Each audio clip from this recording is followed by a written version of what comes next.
So we have seen in the last session that an adiabat is steeper than isotherm. Today we will prove this fact and find out how steeper adiabat is compared to an isotherm. So in the figure given here, you are given a PV diagram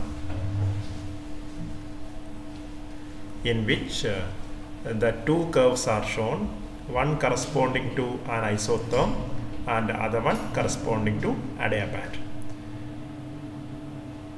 The slopes of these two curves can be evaluated by the usual method by taking the change in y-axis divided by the change in x-axis. So in the figure given here, I have marked dP as the change in the pressure and the corresponding change in the volume has been shown as dV. So the ratio dP to dV will give the slope of the particular curve. So you can see from the diagram itself, for the same value of dP, the dV is smaller for an adiabat. So in the diagram you see this difference over here. The dP is shown as the red marked there, and the corresponding dV is smaller for the case of adiabat. Whereas for the same dP value, the value of dV is a bit large in the case of isotherm. So when you take the ratio dP by dV, of course you can see that since dV in the denominator is small for an adiabat, the slope will be higher. That is the mathematical justification for slope greater in the case of an adiabat. Now we will see what is this slope corresponding to numerically. So let us first take the case of an isotherm. So for an isothermal process, you can just write the equation of state as usual. So I am writing the equation of state as PV equal to nRT, or you can take PV equal to RT as usual, which is for isothermal process T equal to a constant. T equal to a constant. Now let me take differentials on both sides. Means I am considering variation on both sides. Mathematically we will say taking differentials. Taking differentials.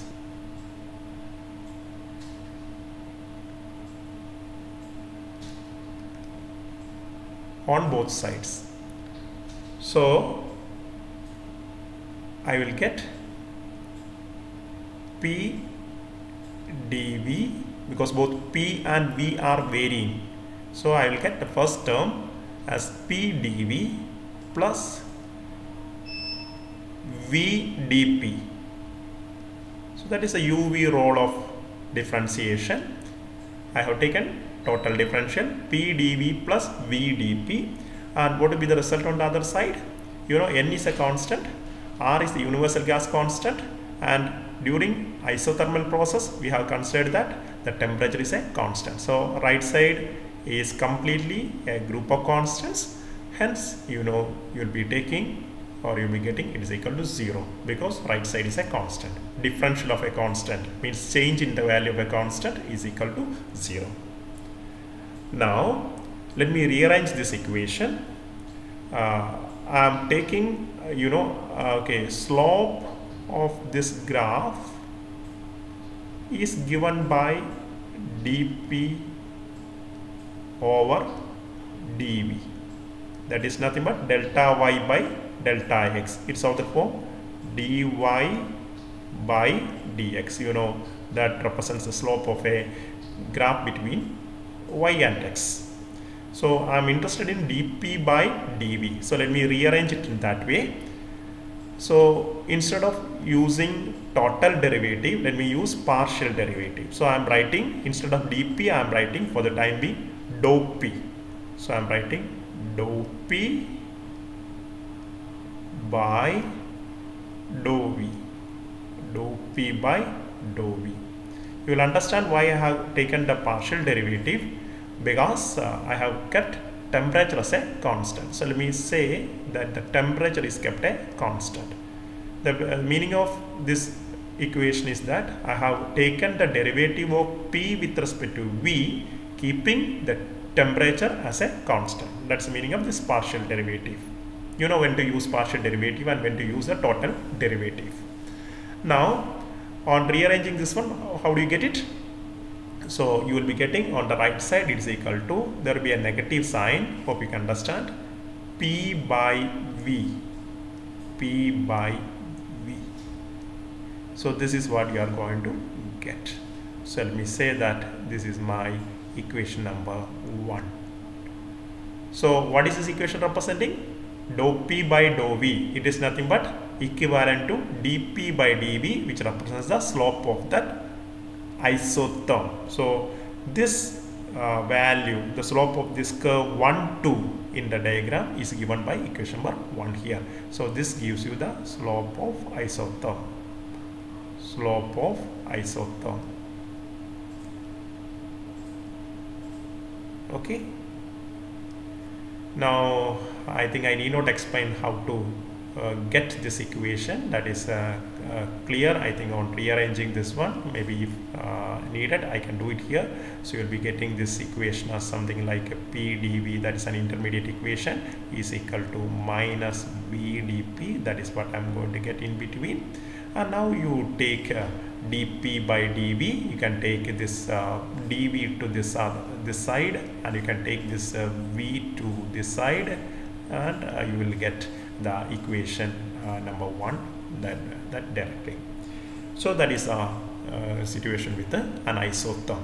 Now let us analyze what will be the value of dou p by dou v for an adiabat. So you know, to do that I have to begin with the equation of state for an adiabatic process, and you have learned that in an adiabatic process all the 3 variables, pressure, volume and temperature changes. So corresponding to that you have got 3 different equations of state. So since I need a relation between p and v, let me use the relation pv raised to gamma. Pv raised to gamma equal to a constant. See, you have 3 relations actually, but I selected this particular equation of state because I need a relation connecting the pressure and volume, my quantities on the x and y axis. That justifies my selection. Now I want to take dou p by dou v. I can do it in several ways. Let me do one thing. I'm rearranging this equation in another manner. Let me call for ease of writing, let me call this constant as some k. Now I can rearrange, therefore p is equal to k times, so k divided by v raised to gamma, which I can write as k v raised to minus gamma. I have taken v raised to gamma to the other side.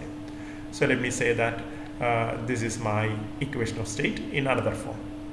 Now let me take the derivative. I need dp by dv or dou p by dou v, no problem. So I am taking dou p by dou v. Dou p by dou v. You know that you take partial derivative when you have to keep some quantity as a constant. So dou p by dou v equal to, so it's quite easy because on the RHS you have dependence only on volume, right? So k is a constant, so k is taken out, k times, so it is quite a simple derivative, minus gamma v raised to minus gamma minus 1, nx raised to n minus 1 form of the derivative. Now which I can rearrange again. So it's equal to minus gamma, let me keep it outside, minus gamma I am keeping it outside, then I am rearranging it this way. The k I am taking inside, k, then this factor v raised to minus gamma minus 1 is there. I am splitting that term into 2. So v raised to minus gamma, v raised to, remember one is v and other is gamma. So I have taken this v raised to minus gamma here. So this is the thing that I have taken, this particular thing I have taken. So what is remaining? V raised to minus 1 is remaining. So let me keep that v raised to minus 1 over here. So into v raised to minus 1. Is it okay? Now you will understand why I have done like this, because our intention is to replace this k v raised to minus gamma by this p. So let me call this equation as some equation number 2, this as equation number 3, and so by using equation number 3 I can rewrite this k v raised to minus gamma as p. So what is the equation finally becoming? That is equal to there is a minus gamma, I am writing minus gamma as such, then the bracket quantity I can write as what? P itself.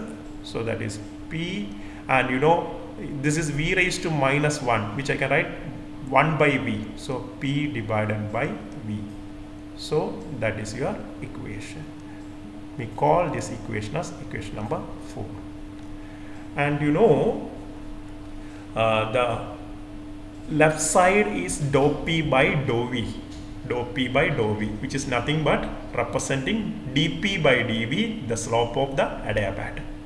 Okay, and during this process you will learn later, during a reversible adiabatic process, the quantity which is remaining constant is nothing but entropy.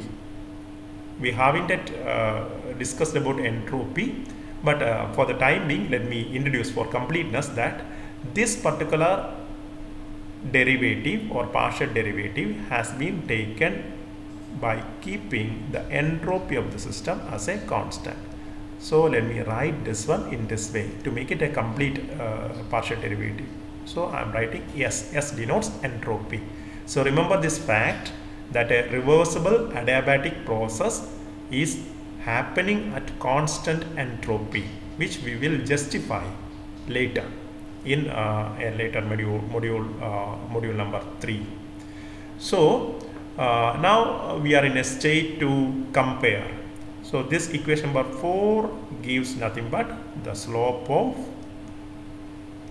adiabat. Slope of adiabat. So we have got the required things. Now can't we just compare the RHS? So here the RHS gives you minus p by v, and here the RHS is giving you minus gamma times p by v. So you know that when you compare this one, the extra factor here is nothing but gamma. Gamma is the additional factor here. Okay, so you can see that from equation number, I am writing it here. So from equation number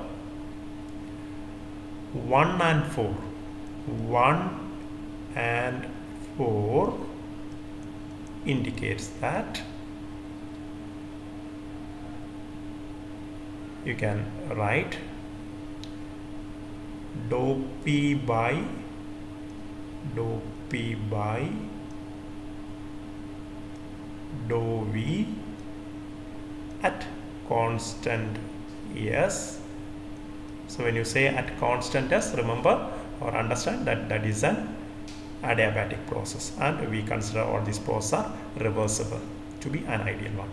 So that is equal to gamma times, is it not, gamma times minus p by v, and minus p by v is dou p by dou v, dou p by dou v, dou p by dou v. Or in other way, what you can write, find the inverse. So I can write that left side is nothing but, so this is my equation number 5 you call, left side is nothing but slope of adiabat, slope of adiabat, and the right side I can write gamma as gamma itself times slope of isotherm, slope of isotherm. So that is our result. Now you know what is gamma meaning, where gamma is nothing but the ratio of the specific heats, Cp by Cv, and you know the value of gamma depends on the type of system, means whether the system is made up of monatomic, diatomic molecules. Anyway, the value of gamma will be always greater than 1. That is for sure. Even though it varies for monatomic and diatomic, the value of gamma is always greater than 1. Okay, and so since gamma greater than 1 always, you understand that the slope of the adiabat is always greater than, so slope of the adiabat is always greater than the slope of isotherm, and they are related by this gamma. Remember, for monoatomic gases, so for monatomic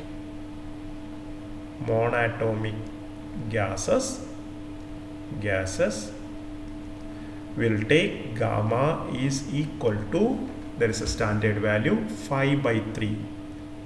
Hope you remember these values from your previous knowledge, and 5 by 3 it comes roughly around 1.67. and for diatomic